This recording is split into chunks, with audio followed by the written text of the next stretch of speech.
Assalamualaikum para pendengar. Ini merupakan kisah yang aku alami sendiri. Sebagai wanita yang selalu mengenakan gamis dan berhijab, sebenarnya aku malu dengan perasaanku sendiri yang terkadang susah sekali untuk bisa mengendalikan rasa ingin itu. Jujur, walau sudah punya suami, aku merasa kalau keinginanku masih sulit terpenuhi. Apalagi Mas Akbar, suamiku itu kurang bisa memberi padaku. Selama 5 tahun menikah dengan suamiku, aku selalu berusaha menahan rasa kecewa terhadap nafkah batinku. Mas Akbar yang bekerja di sebuah perbankan swasta, terlalu sibuk dengan pekerjaannya dan jarang ada waktu untuk sepenuhnya memberi yang kubutuhkan. Kalaupun kami melakukannya, selalu hanya sebentar. Suamiku suka egois, memikirkan dirinya sendiri. Asal dia sudah selesai, pasti langsung mendengkur. Tak peduli kalau aku juga ingin sekali bisa meraih rasa bahagiaku. Setiap kali begitu, aku akhirnya menyelesaikannya sendiri. Hingga akhirnya, kebiasaanku dalam berkreasi sendiri kepergok oleh ayah mertuaku. Dan akhirnya, Pak Surya, ayahnya Mas Akbar, yang selalu membantuku agar aku bisa meraih rasa legaku itu. Sebelum melanjutkan cerita, support terus dengan cara like dan subscribe channel Pak Pak Cuy. Terima kasih. Yuk kita lanjut. Karena mertua lebih perkasa. Usiaku sudah 32 tahun, sudah 5 tahun menikah, tapi belum punya momongan. Semenjak Mas Akbar diangkat jadi kepala cabang, kami pindah ke rumah dinas yang baru di kota Solo ini. Perumahannya memang bagus, di kawasan yang menengah ke atas. Tapi, warga penghuninya individual, terutama jika Mas Akbar bekerja. Dan kerjanya itu dari jam 8 pagi sampai jam 10 malam baru pulang. Untungnya di kota ini masih ada orang tua dan keluarga Mas Akbar. Walaupun mertuaku itu tinggal agak jauh. Namun, sekali waktu mereka menyempatkan mampir menengok kami. Soalnya Pak Surya dan Bu Salama sudah pensiun. Dan lebih banyak waktu mereka untuk jalan-jalan membahagiakan diri mereka berdua di masa tuanya. Pak Surya, ayah mertuaku, usianya sudah 58 tahun. Tapi penampilannya masih sangat bugar, tinggi, dan tegap. Sementara Bu Salama, ibu mertuaku, sudah sering sakit-sakitan di usia 54 tahun, dan beberapa kali harus dirawat di RS. Awalnya sih cuma menemani ngobrol, supaya aku nggak kesepian di rumah sendirian. Tapi lama-lama, mertuaku mulai menyampaikan perasaannya, dan mulai berani. Sore itu, ketika sedang hujan deras, aku tiba-tiba merasa sangat jenuh dan ingin sekali melakukan kebiasaanku. Apalagi, semalam Mas Akbar nggak sempat membantuku melepaskan penatku, karena alasannya capek banget. Sambil membayangkan hal romantis, aku pun melaksanakan niatku untuk meraih ambisiku sendiri. Aku terpejam, sembari menghayati suara derasnya hujan, dan gemuruh angin yang menutupi suara merduku. Hingga tanpa kusadari, Pak Surya, mertuaku, ternyata sudah ada di dekatku dan memperhatikan ulahku itu. Pak Surya duduk di tepi pembaringan menatapku dengan senyum merekah. Betapa kagetnya aku, juga bercampur rasa malu saat mengetahui mertuaku memergoki kebiasaanku yang begitu.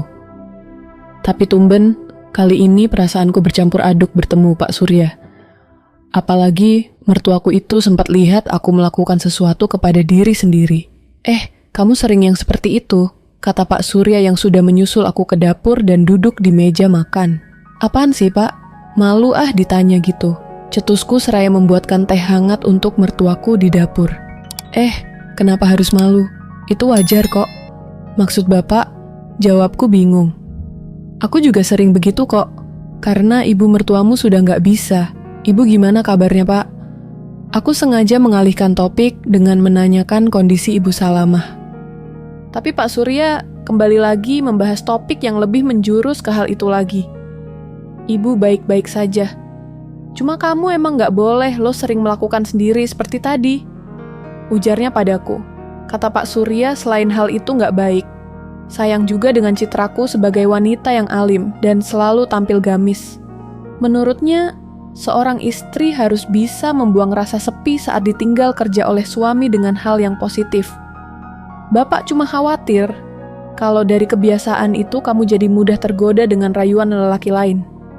Kata mertuaku yang menasehatiku dengan panjang dan lebar. Iya pak, saya hilaf. Soalnya kan sepi sekali sendirian di rumah yang mewah dan besar ini. Jawabku. Entah kenapa, dinasehatin mertuaku jadi merasa bersalah sekali. Dan tak kuasa, aku meneteskan air mata, membuat Pak Surya ikut tersentuh. Mertuaku jadi merasa nggak enak lalu merengkuhku, dan memeluk dengan penuh kasih sayang, sembari mengusap air mata di pipiku. Maaf pak, saya salah banget sama Mas Akbar. Pak, tangisanku malah makin menjadi. Hujan di luar sana semakin deras. Tetes air dari dapur yang agak bocor jatuh menerpaku dan Pak Surya. Tanpa ku sadari, aku memeluk mertuaku dengan lebih herat. Hatiku sedih dan menyesali kebiasaan burukku selama ini. Mertuaku kembali mengusap air mataku kami, jadi saling menatap dengan wajah yang sangat dekat. Aku mendongak karena Pak Surya jauh lebih tinggi dari diriku. Udah gak usah nangis dan sedih lagi, bujuknya. Dan saat itu tak kusangka Pak Surya mengecup keningku penuh kasih. Malamnya aku memberikan yang terbaik untuk Mas Akbar suamiku sebagai bentuk rasa penyesalanku karena telah melakukan kebiasaanku yang tak wajar. Meski aku harus menelan rasa kecewa seperti yang sudah-sudah. Tapi aku ingin jadi istri yang berbakti dan hanya melayani suami tanpa menuntut keinginanku. Aku gak tahu kenapa sejak saat itu, aku jadi sering memikirkan Pak Surya mertuaku. Malah, setiap kali main Uno sama suami yang ada di khayalanku justru Pak Surya. Hingga satu waktu, Mas Akbar harus pergi keluar kota dalam waktu 5 hari karena ada masalah dalam pekerjaannya yang mengharuskan dia untuk keluar kota. Alhasil, saat itu aku hanya berdua sama bapak mertuaku. Suatu ketika aku sadari, mertuaku itu curang. Aku baru ingat kalau dia juga pernah bilang kalau dirinya juga sering melakukan kegiatan berkreasi sendiri. Bapak curang ucapku dengan rautku cemberut waktu mertuaku datang ke rumahku suatu sore. Kok tiba-tiba curang? Iya, bapak juga kan sering berkreasi sendiri. Iya memang.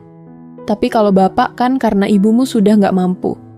Kata Pak Surya, dirinya wajar untuk melakukan sendiri karena Bu Salamah nggak bisa lagi membantunya seperti dulu. Sedang aku, masih ada Mas Akbar yang mampu. Iya. Pokoknya, bapak tetap saja, curang ujarku mulai merajuk. Iya emang Akbar nggak mampu lagi. Ya mampu sih, tapi kan jarang ngasih, kataku. Kami ngobrol sangat akrab sekali di ruang depan. Aku yang sebel sama Pak Surya beberapa kali nyubit lengannya sampai mertuaku meringis kesakitan. Pak Surya berusaha menghindar dan menepis cubitanku sambil terus tertawa senang. Hingga akhirnya, kami tak sadar dan jadi berpelukan kembali. Hening sekejap, kami tak bicara. Tapi Pak Surya lalu berbisik, kamu tetap gak boleh lakukan sendiri. Kalau ambisiku lagi tinggi gimana? Biar bapak yang membantu kalau kamu mau. Perasaanku bergemuruh dan bergejolak waktu dengar ucapan Pak Surya yang ingin membantuku. Dan entah kenapa, ada rasa senang yang sulit kulukiskan. Namun di sisi lain, aku malu. Mana mungkin aku sebagai menantunya meminta bantuan kepada ayah dari Mas Akbar, suamiku sendiri. Aku ingin bergegas ke dapur untuk membuatkannya teh hangat. Selain itu juga untuk menghindarinya karena wajahku sudah sangat merona sekali. Tapi belum sempat aku melangkah, Pak Surya malah menarik aku untuk kembali duduk di sampingnya. Entah apa yang ada dalam benaknya. Yang jelas Pak Surya langsung saja memulai semuanya. Aku sempat kaget, tapi akhirnya aku perlahan menyambut. Khayalanku tentang Pak Surya jadi kenyataan. Tak pernah kubayangkan kalau mertuaku akhirnya membantu aku meraih semua keinginanku itu. Sungguh ini hal pertama yang akhirnya aku rasakan. Ternyata ayah mertuaku walaupun sudah tua, namun dia sangat-sangat memiliki stamina yang luar biasa. Bahkan aku pun kewalahan. Terima kasih ya Pak, sudah mau membantu. Sekarang aku buatkan teh hangat ya. Kamu memang menantu yang cantik dan juga baik hati deh. Pak Surya memang ayah mertua yang baik dan bisa memahami hati menantunya. Sejak saat itu mertuaku itulah yang selalu membantuku berkreasi ketika aku tidak pernah bisa menyelesaikannya dengan suamiku. Perasaanku padanya semakin tumbuh, bahkan mengalahkan perasaanku kepada Mas Akbar suamiku sendiri. Hingga beberapa bulan kemudian, Aku dan Mas Akbar suamiku merasa sangat berbahagia karena akhirnya aku mengandung dan kami akan punya momongan. Aku masih bingung, apakah ini hasil kreasinya ayah mertuaku atau kreasinya suamiku? Entahlah, biarkan saja. Terima kasih sudah menonton. Jangan lupa like dan subscribe untuk cerita yang lainnya.